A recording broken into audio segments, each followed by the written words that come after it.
तस्स भगवतो अरहतो सम्मा सम्बुद्धस्स। बुद्ध और उनका धम्म बाबा साहेब डॉक्टर अम्बेडकर द्वारा रचित कालजयी पुस्तकों के रचना संसार में आपका स्वागत है। आप जानते हैं कि इस समय हम लोग बाबा साहेब डॉक्टर अम्बेडकर द्वारा मूल रूप से अंग्रेजी में रचित ग्रंथ बुद्ध एंड हिज धम्मा, इसका ये हिंदी अनुवाद आप तक पहुंचा रहे हैं। और ये हिंदी अनुवाद डॉक्टर भदंत आनंद कौशल्यायन जी का है। हमने पिछली कड़ी में यह देखा कि तथागत सारनाथ में अपने उन 5 परिव्राजक मित्रों को, जो अब बाद में उनके शिष्य बन गए, उन्हें यह समझा रहे हैं कि शीलों का अभ्यास, सद्गुणों का अभ्यास क्या जरूरी नहीं है। और इसके उदाहरण के लिए वे उनसे पूछते हैं, प्रश्न करते हैं कि बताइए कि जहां जहां अभावग्रस्तता है, दरिद्रता है, क्या उनके लिए दान जरूरी नहीं है। फिर वे पूछते हैं कि जहां कष्ट है, जहां पीड़ा है, वहां क्या मन में करुणा का भाव होने की जरूरत नहीं है। क्या इस करुणा के द्वारा हम उन्हें जो दर्द में है, पीड़ाओं में है, कष्ट में है, उनको कुछ राहत पहुंचा सके। क्या इसकी जरूरत नहीं है। वे फिर पूछते हैं कि क्या निस्वार्थ भाव से कोई निष्काम कार्य करने की जरूरत नहीं है, और इसके लिए क्या उपेक्षा की जरूरत नहीं पड़ती है। तो ये सारी चीजें जब उन्होंने पूछा, फिर वे पूछते हैं कि बताइए क्या आदमी से प्रेम करना आवश्यक नहीं है। और परिव्राजकों ने झट से कहा, हां, आदमी से प्रेम करना आवश्यक है। तो फिर तथागत कहते हैं कि मैं एक कदम आगे बढ़कर कहता हूं कि प्रेम करना पर्याप्त नहीं है। तथागत कहते हैं, मैं एक कदम और आगे बढ़कर यह कहता हूं कि प्रेम करना पर्याप्त नहीं है, बल्कि जिस चीज की आवश्यकता है वो है मैत्री। प्रेम की अपेक्षा इसका क्षेत्र व्यापक है, और इसका मतलब है न केवल आदमियों के प्रति मैत्री, बल्कि प्राणी मात्र के प्रति मैत्री। ये आदमियों में ही सीमित नहीं है। तथागत अपने उन 5 परिव्राजक मित्रों से यह बात कह रहे हैं। आप देखिए, यही जो मैत्री है, यही जो मित्रत्व की भावना है, इसी भावना को जब बाद में बाबा साहेब डॉक्टर अम्बेडकर को भारतीय संविधान के रचना का जो एक जिम्मेदारी आई उनके पास, तो उसमें उन्होंने मित्रत्व यानी कि फ्रेटर्निटी जो है, इसको एक बहुत ऊंचा स्थान दिया है। इक्वालिटी, फ्रीडम, फ्रेटर्निटी, ये उन्होंने बहुत जिम्मेदारी से स्वयं जिए भी, और उनको स्थापित करने के लिए जीवन भर प्रयास करते रहे। यहां बाबा साहेब बुद्ध और उनका धम्म में ये बात लिखते हैं तथागत बुद्ध के हवाले से। और यहां तथागत बुद्ध अपने उन 5 परिव्राजक मित्रों से ये बात कह रहे हैं कि देखो, सिर्फ प्रेम करना पर्याप्त नहीं है, बल्कि जरूरत है मैत्री की। और मैत्री सिर्फ आदमियों से ही नहीं, तो सारे प्राणी मात्रों से। और फिर वे कहते हैं कि क्या ऐसी मैत्री अपेक्षित नहीं है। इसके अतिरिक्त दूसरी कौन सी चीज है जो सभी आदमियों को वह सुख प्रदान कर सके, जो सुख आदमी अपने लिए चाहता है।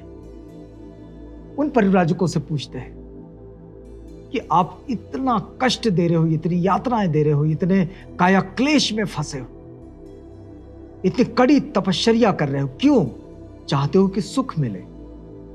क्या ये सुख प्रेम के सिवाय दिया जा सकता है? ये सुख मैत्री के सिवाय दिया जा सकता है? नहीं। प्रेम और मैत्री ये तथागत की शिक्षा का मूल है। यहां तो वे 5 परिव्राजकों को सिखा रहे हैं, समझा रहे हैं, अपनी अनुभूति उनके साथ साझा कर रहे हैं। लेकिन जब वे पूरा जीवन भर अपनी इस शिक्षा का प्रचार करते रहे तो उनके प्रचार में प्रेम और मैत्री, करुणा ये बड़े महत्वपूर्ण अंग रहे हैं।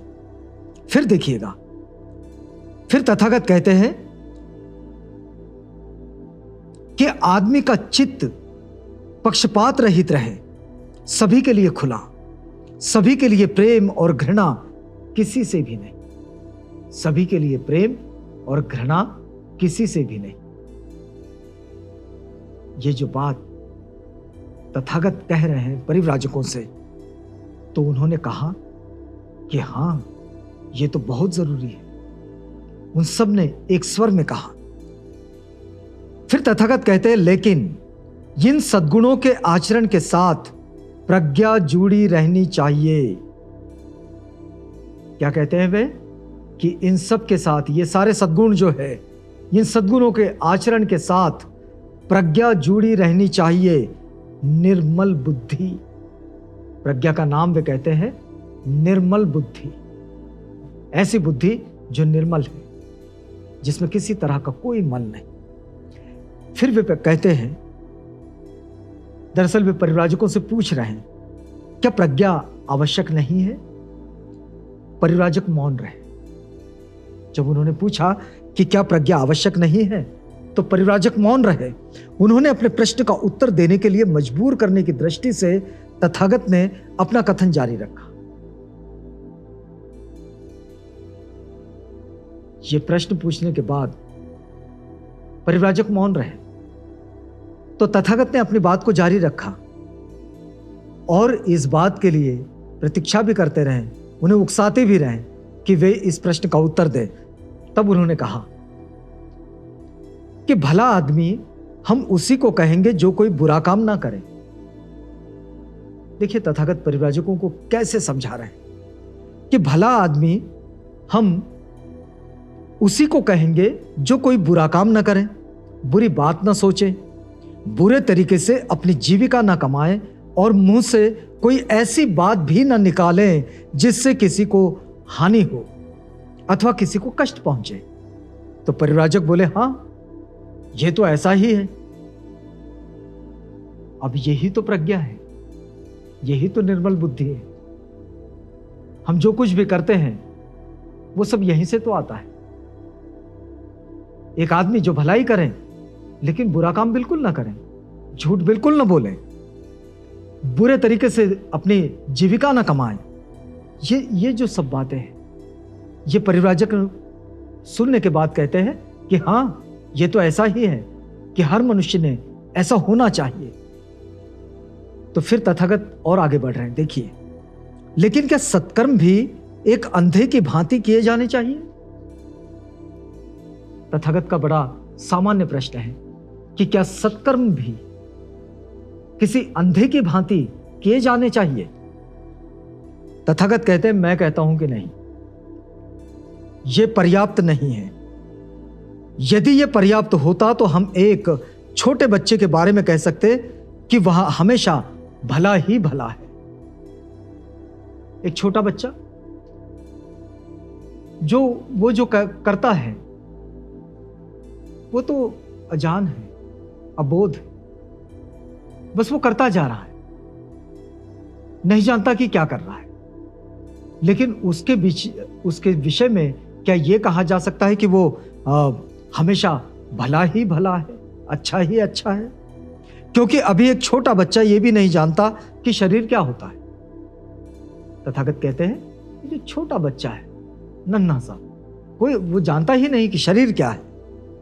वह लात चलाते रहने के अतिरिक्त और शरीर से कर ही क्या सकता है। वह यह भी नहीं जानता कि वाणी क्या है। वह चिल्लाने के अतिरिक्त और उससे कोई बुरी बात कर ही क्या सकता है। वो तो जानता ही नहीं कि वाणी क्या है। वो सिर्फ चिल्लाता है और चिल्लाने के सिवाय कोई बुरी बात वो क्या कर सकता है। वह यह भी नहीं जानता कि विचार क्या होता है। वह ज्यादा से ज्यादा प्रसन्नता के मारे किलकारी भर सकता है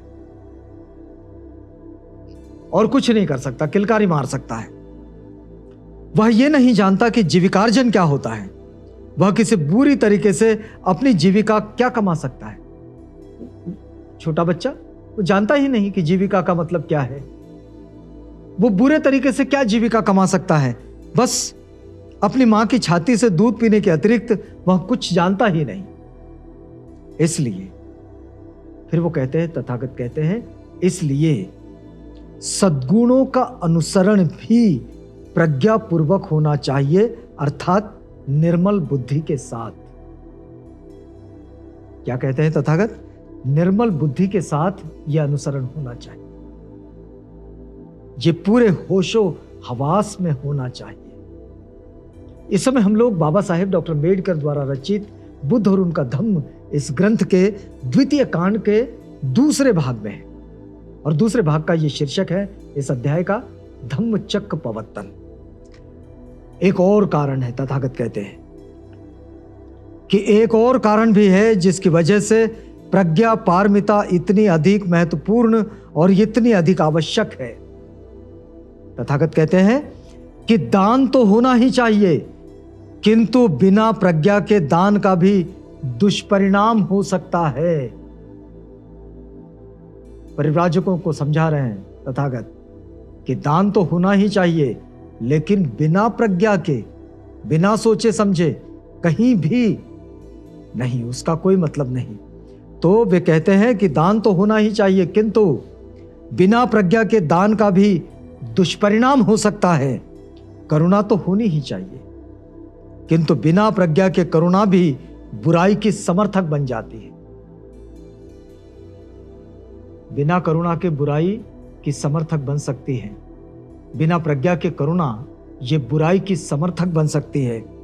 सभी दूसरी पारमिताएं प्रज्ञा पारमिता की कसौटी पर खरी उतरनी चाहिए। सारी पारमिताएं जो तथागत ने अपना ये शील का पथ जो बताए हैं परिव्राजकों से, तो तब उन्होंने बताया कि सारी पारमिताएं, उनका अभ्यास होना ही चाहिए, लेकिन प्रज्ञा के बगैर नहीं, प्रज्ञा के साथ उसका अभ्यास होना चाहिए। निर्मल बुद्धि का ही दूसरा नाम प्रज्ञा पारमिता है।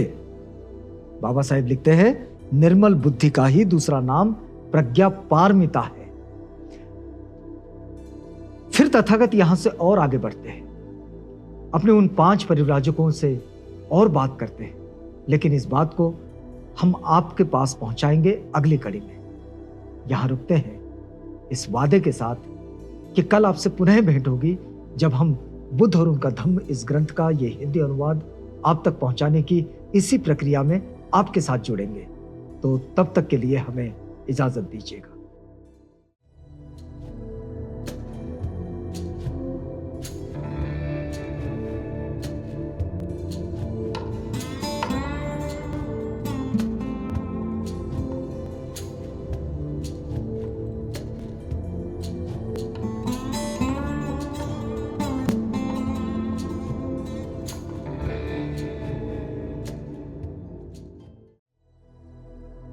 बुद्ध और उनका धम्म